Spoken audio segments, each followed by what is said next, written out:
आज पेट्रोल और डीजल की कीमत में मजीद 35 पैसे फी लीटर का हुआ इजाफा। सब्जियों की कीमतों पर भी पड़ रहा है गैर मामूली असर।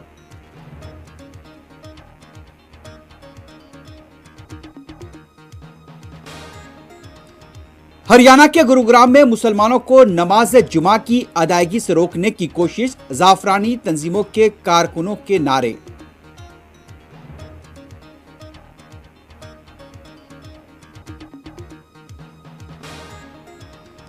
वजीर दाखिला अमित शाह का आज से कश्मीर दौरे का आगाज, गैर मामूली सिक्योरिटी।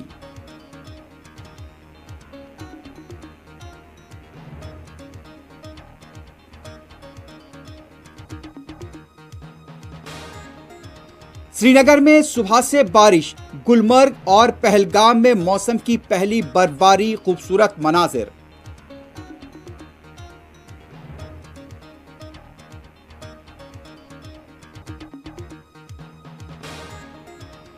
मोदी हुकूमत की खारिजा पॉलिसी वाज़ेह नहीं, हिंद पाक T20 मैच पर बैरिस्टर ओवैसी ने फिर उठाए सवाल।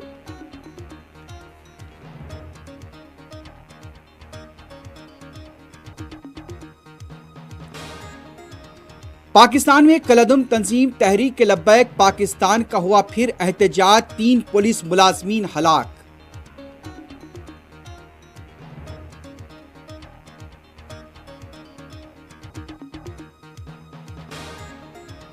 पेट्रोल की बढ़ती हुई कीमतों के बायस फ्रांस में हुकूमत ने शहरियों को इफरात ज़र अलाउंस देने का किया ऐलान।